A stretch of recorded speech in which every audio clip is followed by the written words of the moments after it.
criadas sob tensão, construídas em segredo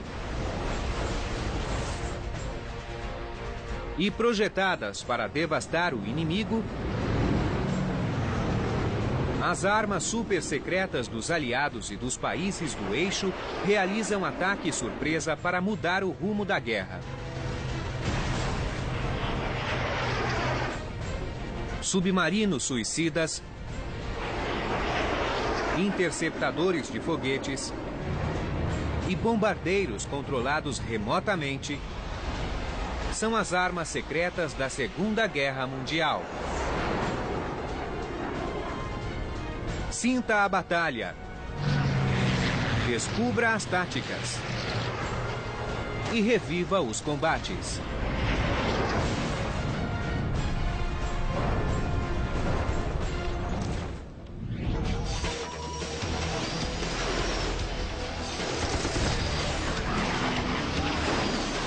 Combates aéreos.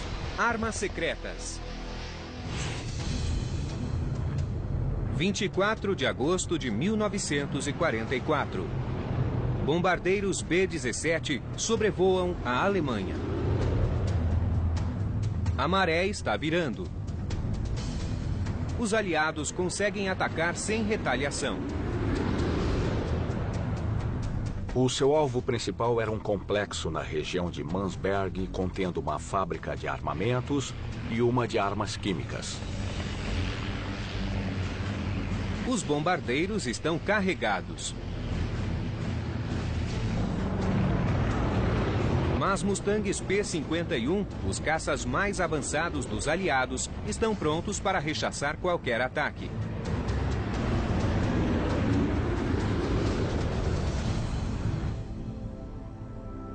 Mas 9.000 metros abaixo deles, existe uma ameaça letal à espreita. Siegfried Schubert, piloto da Luftwaffe, se prepara para a missão mais perigosa de sua vida.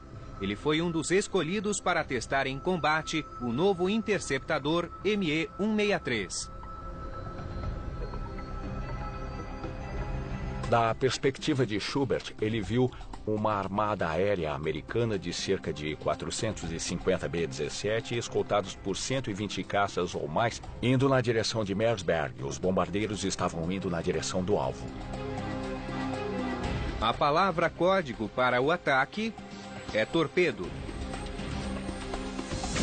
Schubert liga o motor e o empuxo o empurra contra o assento. O Comet atinge 320 km por hora. Schubert puxa o manche e o avião decola.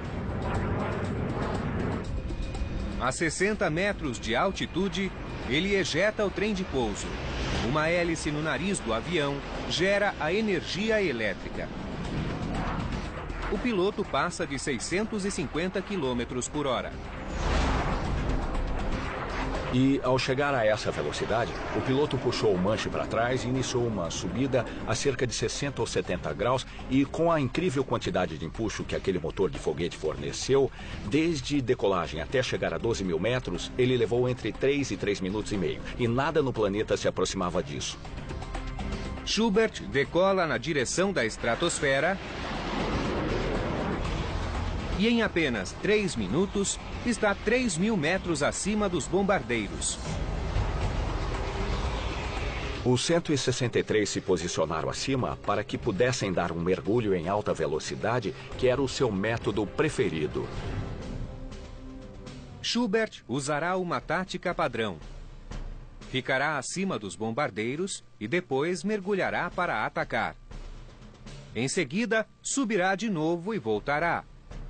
Na sequência, então, o Me-163 ficará sem combustível e será forçado a retornar à base.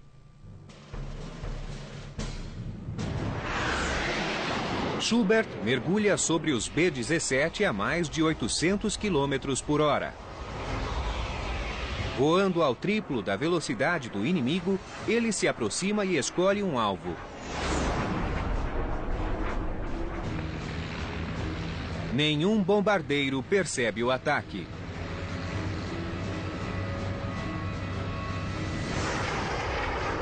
Schubert abre fogo.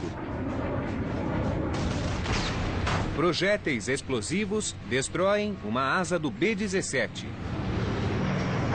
Ele passa tão rápido que nenhum atirador consegue atingi-lo.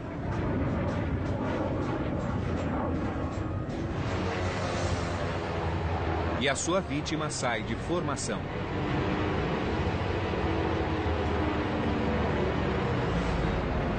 Mas naquela hora, Schubert não conseguiu ver o que fez. Ele só sabia que havia acertado. Tanto que aquele avião nunca retornou para a base.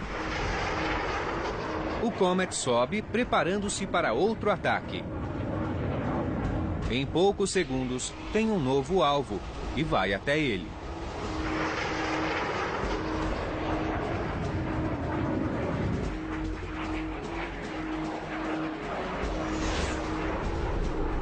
Schubert atinge outro B-17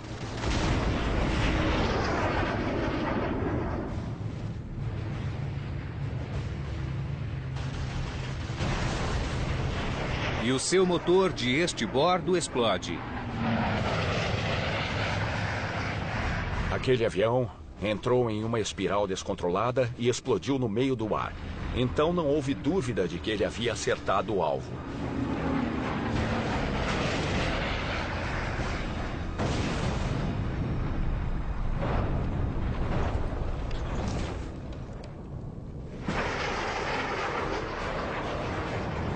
Após 8 minutos de voo, os motores de Schubert apagam e ele vai embora.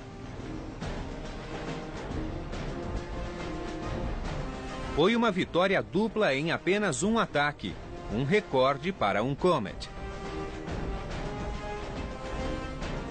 Ele plana até a base, atento à presença de caças aliados. O ME-163 faz um pouso acidentado, mas o avião foi projetado para suportá-lo.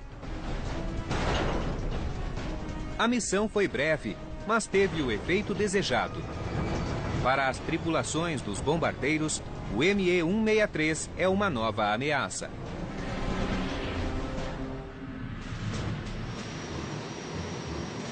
O ME-163 foi projetado na década de 30 para ser um planador. O ME-163 era bem pequeno e tinha asas enormes para uma aeronave de seu tamanho. E esse foi realmente o motivo pelo qual o 163 havia sido desenvolvido inicialmente para testar a configuração de suas asas e sua estrutura. Mas em algum momento, por volta de 1941, alguns engenheiros alemães tiveram uma ideia brilhante. Que tal pôr um motor de foguete nessa máquina e ver o que ela faz? A ideia era criar um interceptador barato e de curto alcance para realizar ataques relâmpago contra os bombardeiros aliados.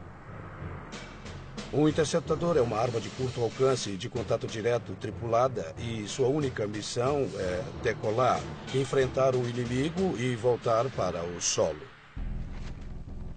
O motor escolhido para o teste foi um Walter. Essa maravilha tecnológica misturava substâncias químicas em um gerador de vapor, alimentando a bomba de combustível primária. A bomba puxava mais reagentes dos tanques até a câmara de combustão, onde produziam empuxo. Mas ele tinha um revés: era a volatilidade dos combustíveis. O que havia eram as configurações taste-off e say-off. A taste-off não era nada mais do que uma alta concentração de peróxido de hidrogênio. O say-off era uma combinação de álcool metílico, hidrato de hidrazina e água. Separadamente, em 2 reservatórios, eram compostos e inofensivos. Mas se você juntar essas coisas rapidamente, ocorre uma explosão. Então, os problemas tecnológicos que enfrentavam era como juntar esses combustíveis para conseguir uma explosão controlada e obter a propulsão sem matar o piloto e sem explodir a aeronave. Os protótipos do Comet foram testados em 1941 em Penamunda. Em outubro do mesmo ano, o piloto Heine Dittmar quase rompeu a barreira do som, voando a 1000 km por hora. Em 42 após os testes, eles sabiam que teriam um interceptador bem veloz que chegaria à velocidade de 4.500 metros por minuto. Em 2 minutos, ele alcançaria a altitude operacional. Mas o seu combustível acabava em 8 minutos e o avião se tornava um planador.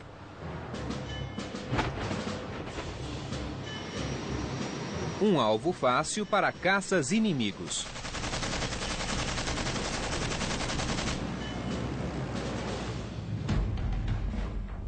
Em 1944, o Comet ME-163B estava pronto para combate.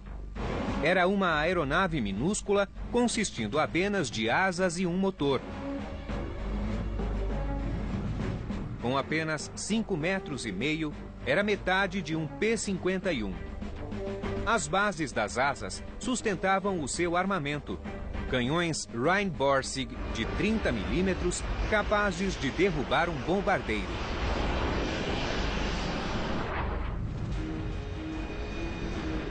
Rolf Glogner decolaria com o Comet em 16 de março de 1945.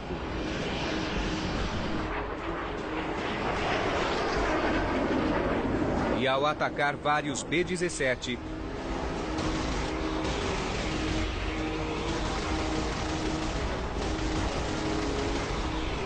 descobriria que o Comet também é bom em combate. Em um confronto com um mosquito britânico, Glogner levará o seu avião ao limite.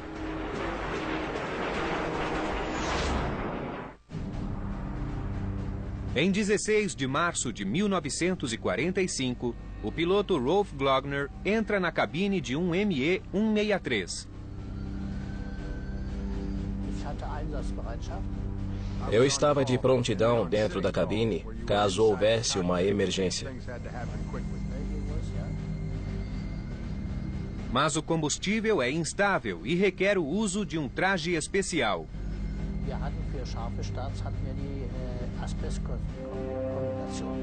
Usávamos macacões de amianto e mangas longas caso o combustível vazasse por acidente. Ficávamos totalmente cobertos. Se o combustível entrasse em contato com a pele, ele queimava. E se fosse um tecido normal, queimaria imediatamente. Era perigoso.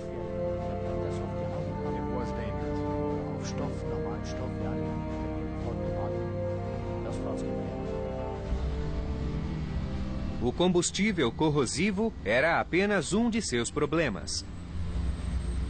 Se não explodisse, se não fosse derrubado e se não explodisse ao impacto do pouso, ele tinha de fazer tudo de novo. A bateria antiaérea alemã cessa fogo e soa o alarme. Há bombardeiros aliados nos céus. Para detê-los, Glogner decola, ejeta o trem de pouso, acelera a mais de 600 km por hora e sobe em um ângulo de 70 graus.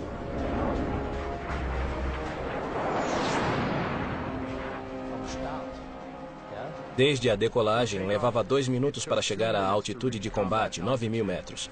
Um caça-padrão, como os ME-109, teria levado 30 minutos para fazer isso e, nesse tempo, o avião inimigo já teria ido embora há tempos. Acima dos B-17, o navegador de um mosquito vê uma trilha de vapor se aproximando. Os aliados sabem o que isso significa. Glogner passa pelo esquadrão sem acertar nenhum B-17.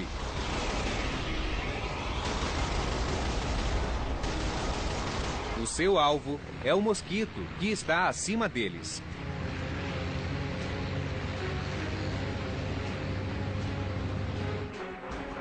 Glogner verá como o seu Comet se comporta em combate.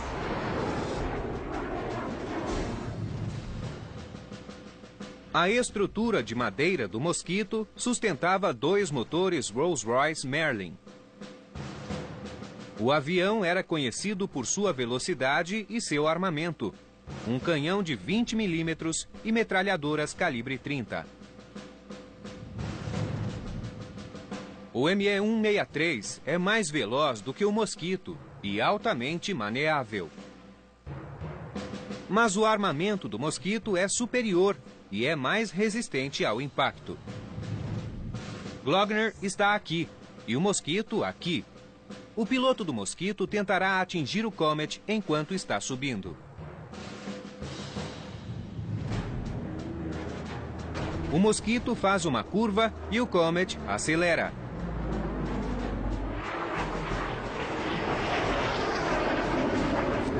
Quando estava embaixo dele, ele soltou os tanques das asas e quase me atingiu. Mas eles passaram além das pontas das minhas asas. E isso teria sido terrível. Eu tive sorte.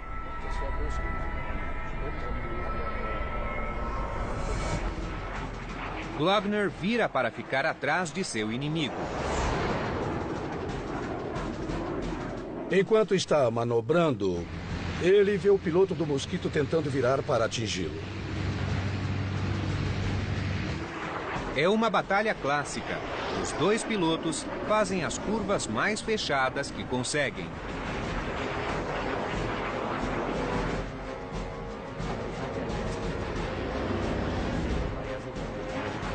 Mas eu tinha o ME-163 e ele era muito ágil. Então foi assim que eu consegui atingi-lo. Atingi o seu motor direito e então ele caiu e desapareceu.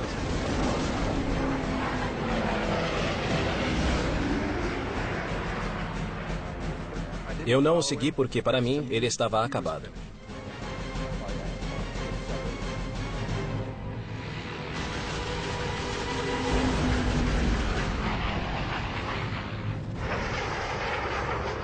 E então, o seu combustível acaba. Ele não poderá atacar os B-17. E com a presença de caças aliados, para sobreviver, Glogner plana até a sua base. Todos os pilotos da Luftwaffe começavam o seu treinamento em planadores e, portanto, quando um piloto de 163 decolava e queimava aqueles 7 ou 8 minutos de combustível para chegar no alto, cada decolagem significava que haveria um pouso planado e, portanto, o treinamento em planadores que os pilotos faziam era uma grande vantagem. Glogner pousa de barriga, ciente de que realizou uma manobra rara.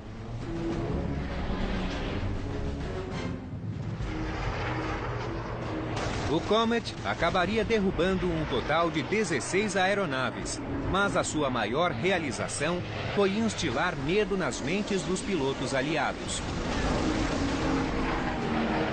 Eles não sabiam o que mais os esperava. Se eles tinham o jato 262 e agora tinham essa outra coisa, quais pesadelos teriam pela frente? O que mais eles teriam de enfrentar?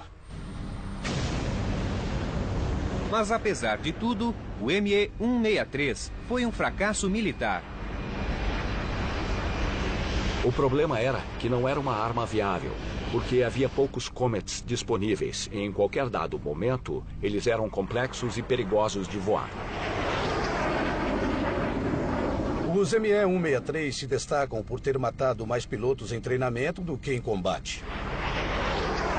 Até mesmo Siegfried Schubert, o melhor piloto de Comet, não estava imune ao risco de pilotá-lo.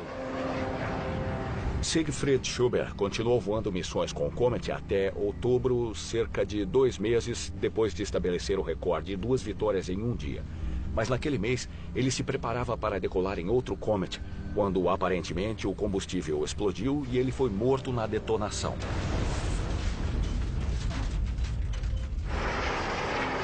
Apesar do perigo, sempre havia voluntários para pilotá-los em batalha. Eles estavam dispostos a se sacrificar por seu país, sentimento que ecoou até o outro lado do mundo, no Japão.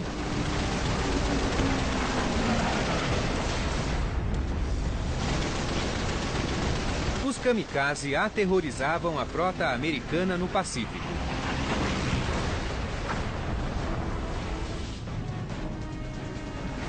Mas havia algo mais assustador à espreita. Um torpedo tripulado conhecido como Kaiten, aquele que abala os céus. –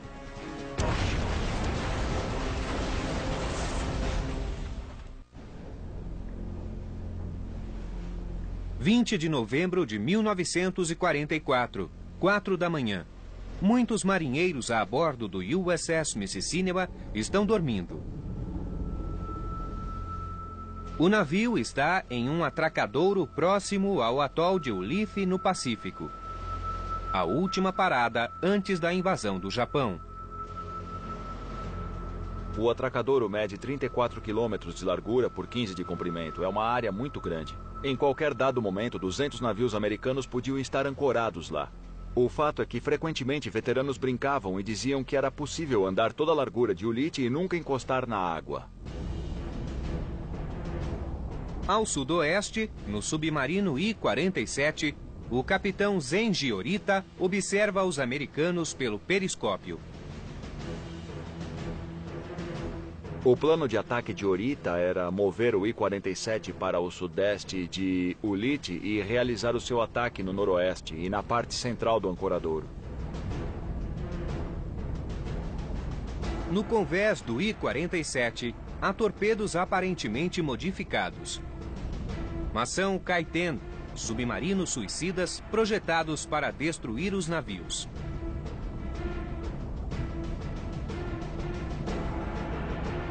E pela glória do Japão, o subtenente Sekio Nishina, um de seus inventores, lidera a missão.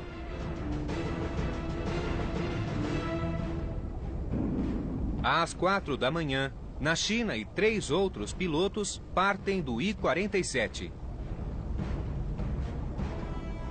Mas o plano dá errado. Dois Kaiten vão parar em terra. Outro é confundido com um submarino anão e afundado por destroyers. Resta um Kaiten, o de Nishina. O seu alvo é um porta-aviões, mas é difícil fazer mira. Os pilotos de Kaiten, diferentemente dos kamikaze, não conseguiam ver para onde iam. Eles estavam fechados em seus submersíveis e virtualmente cegos. A sua única oportunidade de ver o alvo era erguer um pequeno periscópio à manivela, se localizar e tentar ver o alvo e aí partir com tudo para cima dele. Era impossível atingir um porta-aviões, mas era preciso afundar algum navio.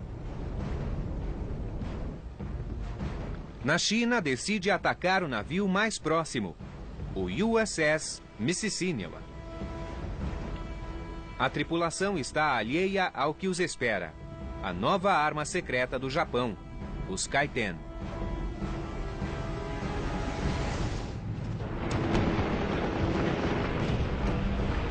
Em meados de 1944, o Império do Japão no Pacífico estava em declínio. Derrotados em Midway e nas Ilhas Marianas, os comandantes japoneses apelaram para medidas desesperadas.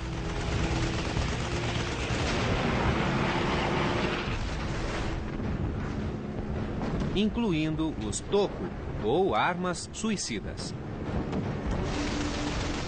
E a mesma motivação que colocou os pilotos nas aeronaves kamikaze foi usada no infame torpedo tipo 93. Ideia de Sekio Nishina e Hiroshi Kuroki. Com a adição de uma cabine e equipamentos de manobra, o torpedo foi transformado em um míssil teleguiado. O piloto podia entrar embaixo de navios incapazes de detectar uma embarcação tão pequena. No verão de 1944, a Marinha Imperial procurou voluntários para pilotar esses submarinos. Os aprendizes do Kaiten eram chamados de pilotos dessa arma e eles foram convocados entre os aviadores da Marinha Imperial Japonesa. Harumi Kawasaki era um deles.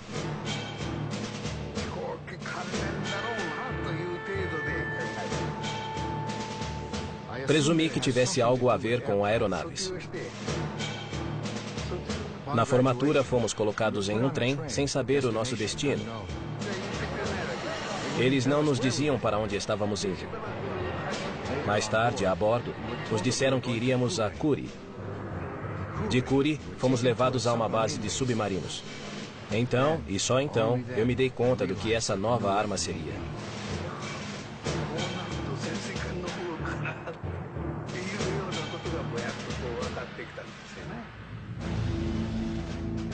O Kaiten tinha 15 metros de comprimento e um motor a hélice movido por ar comprimido. E em seu nariz havia uma ogiva.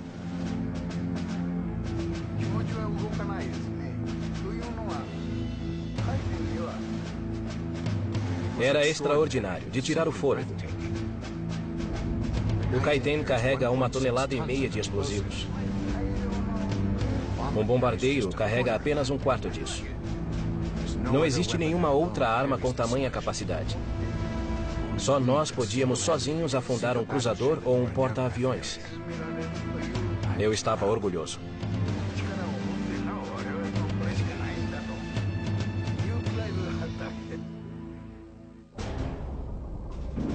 Sekio Nishina se oferece para ser um dos primeiros a levar a arma para a batalha. Em 20 de novembro de 1944, nos controles de um submarino suicida, Nishina prepara-se para o impacto. Kawasaki, um ex-piloto de Kaiten, descreve o ataque.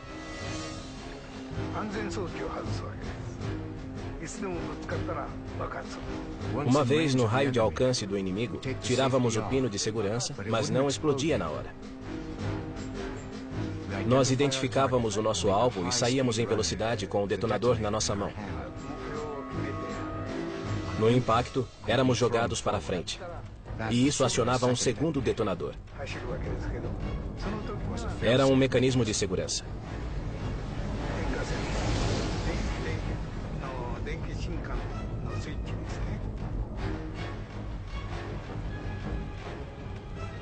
Às 5h45 da manhã, o Kaiten ataca. Uma explosão sacode o Mississínewa e o seu combustível cria uma tempestade de fogo.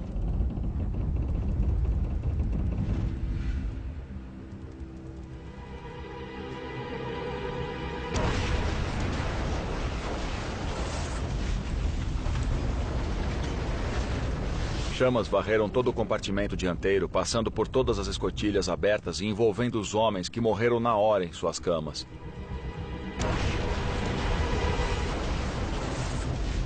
No extremo oposto do navio, o marinheiro Herb Date, de 19 anos, acorda de repente.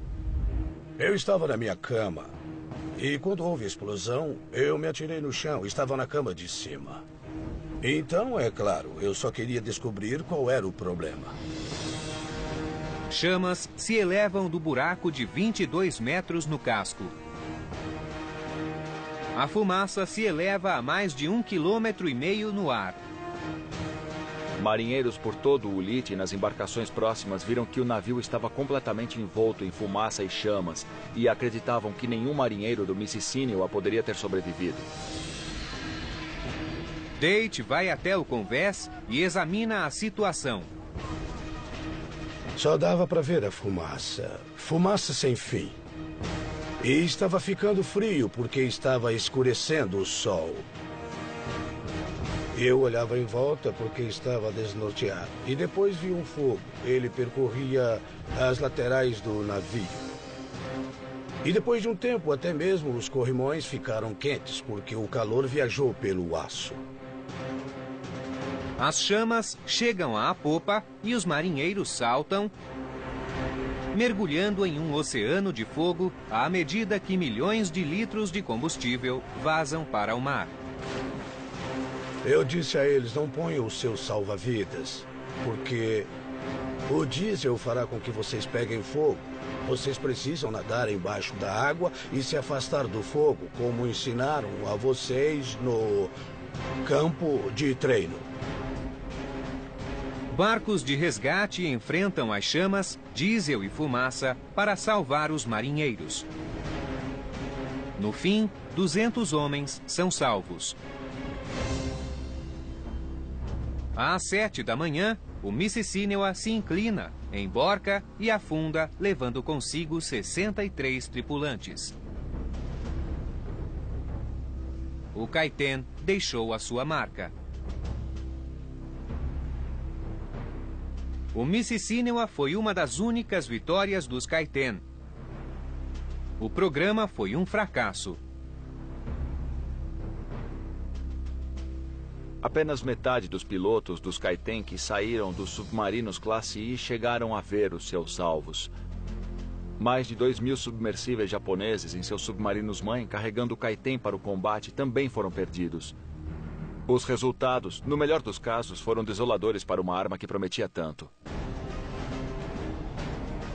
As armas secretas japonesas e alemãs foram um fracasso tático. Mas a sua existência levaria os aliados a criar os seus próprios projetos.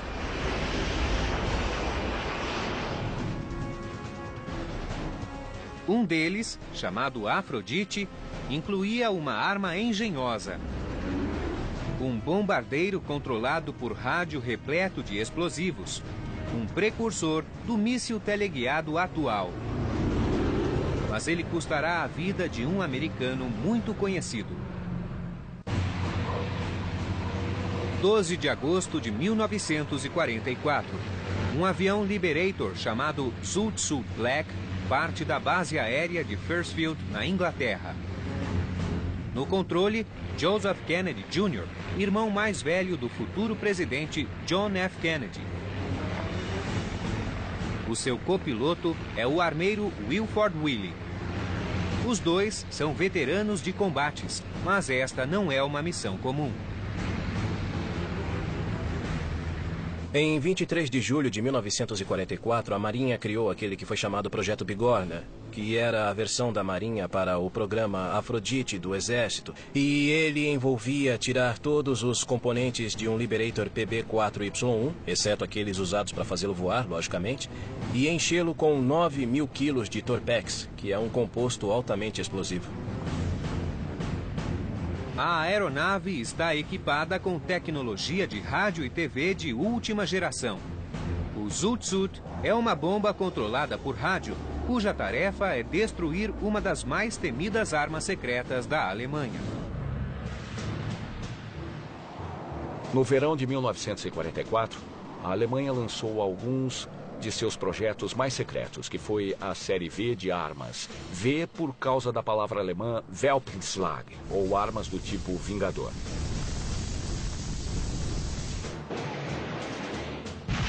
A primeira das novas armas foi a bomba V1, seguida do míssil balístico V2.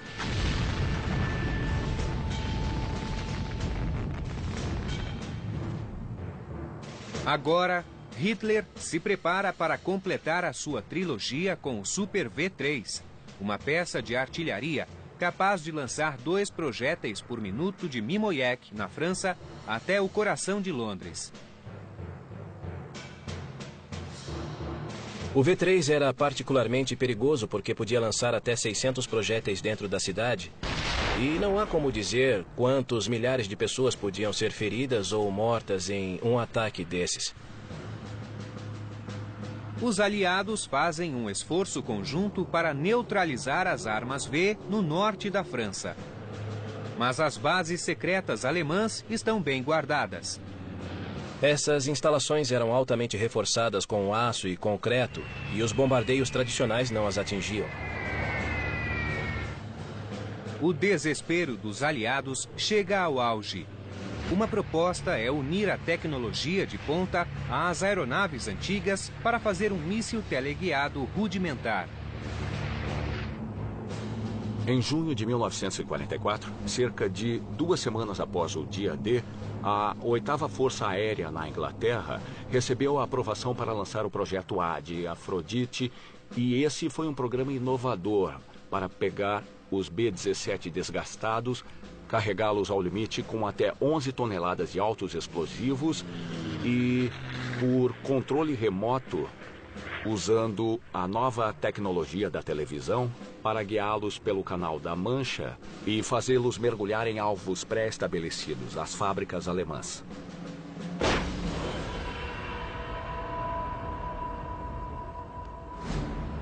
A Marinha segue o exemplo com o seu próprio programa, o Projeto Bigorna.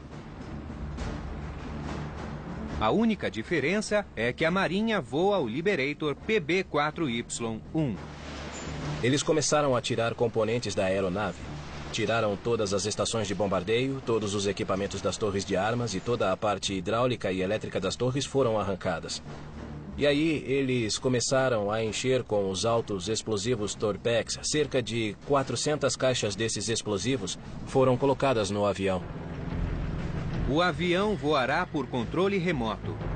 2 câmeras são colocadas na cabine. Uma mostrava o painel de instrumentos para que o controlador, no outro avião, pudesse ver a direção, altitude, ver se as asas estavam niveladas e também para monitorar o funcionamento dos motores. Mas a segunda câmera foi montada no nariz, apontando diretamente para frente, para que quando o operador visse o alvo, ele visse exatamente para onde o avião ia. Um piloto e um copiloto colocavam o avião no ar e preparavam as armas. Depois passavam o controle ao operador, que estava em uma Ventura, que fazia o papel de nave-mãe. Uma vez que o avião estivesse nivelado e fosse confirmado que o operador tinha controle, o armeiro acionava o botão e armava os explosivos que estavam a bordo dele. Depois, ele e o piloto saltariam sobre a Inglaterra. O operador monitora o voo do avião sobre o Canal da Mancha através do monitor de TV. Quando está sobre o seu alvo, o avião mergulha, explodindo ao impacto e causando danos irreparáveis. É uma missão arriscada, especialmente para os pilotos da bomba voadora. Era uma missão altamente secreta com os melhores entre os melhores. E Kennedy e Willie eram esses homens. Em 12 de agosto de 1944, Kennedy e Willie partem para destruir a casa-mata do V-3 em Mimoyek, na França. No final do dia, eles decolam com o seu Liberator rumo ao seu destino. –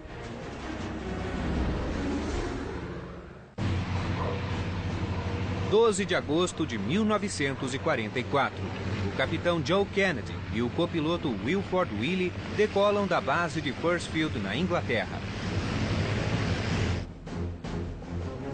Uma vez no ar, eles se unem a mais 12 aviões.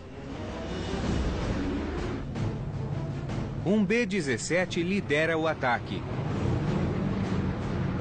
O avião de Kennedy segue 1,5 km atrás. Em seus flancos, 2 P-38 levam os comandantes da missão. 3 quilômetros atrás, 2 Venturas levam um operador e o equipamento para conduzir o avião até o alvo.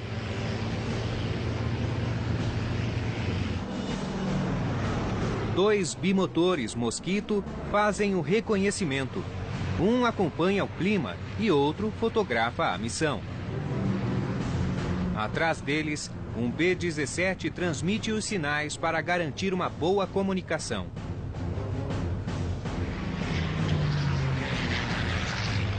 Mustangs P-51 varrem os céus, prontos para rechaçar qualquer ataque.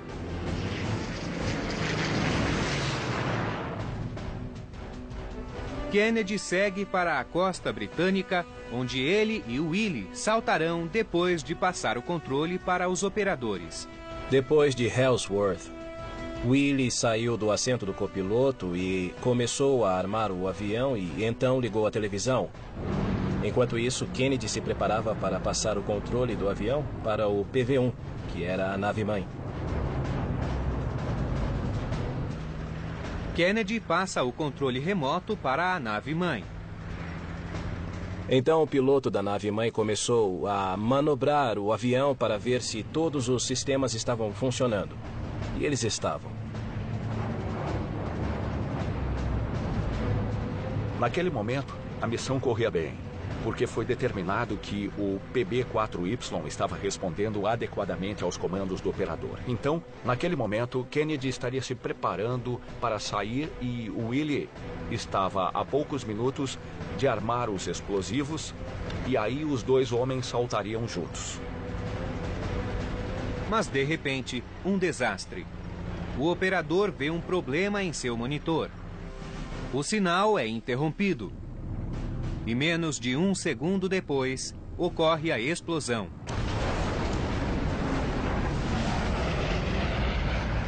Houve uma detonação inicial, seguida imediatamente por uma enorme detonação secundária. Foi quando todos os 9.000 quilos de explosivos detonaram. No solo, árvores foram derrubadas. Edifícios a 25 quilômetros de distância foram danificados. A concussão causada pela explosão espalhou toda a esquadra pelos céus.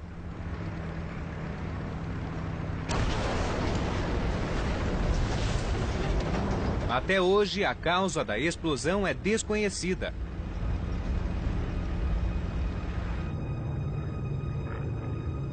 É provável que um circuito defeituoso no painel tenha acionado um dos detonadores.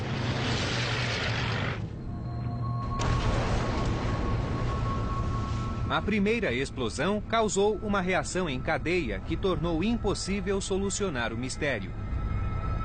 A área da queda se estendeu por 20 quilômetros quadrados e a maior peça do avião de Kennedy não tinha mais do que 30 centímetros de diâmetro. Como resultado do fracasso da missão e da perda de Kennedy e Willie, o projeto Bigorna foi descartado.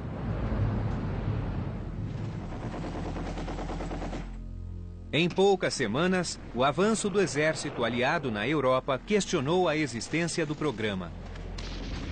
O desembarque na Normandia já havia acontecido. Isso foi em julho.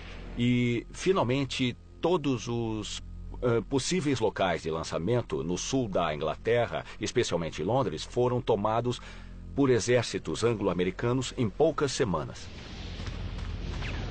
A futilidade da missão foi comprovada quando exércitos em terra tomaram a casamata do V-3 em Mimoyek, pois a área havia sido abandonada há semanas.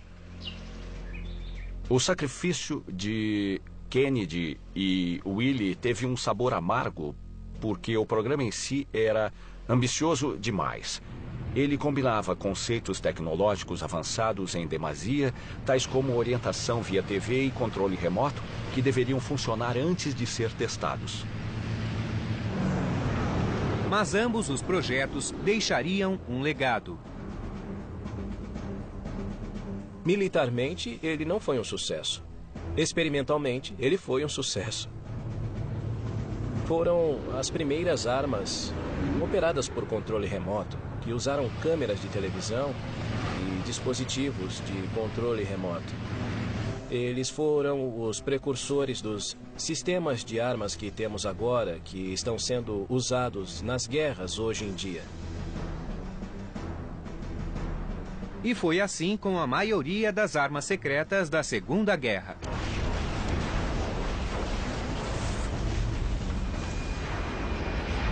Seu impacto inicial foi ofuscado por seu legado de pesquisa, desenvolvimento, tentativa e erro, que foram a base para as tecnologias do futuro.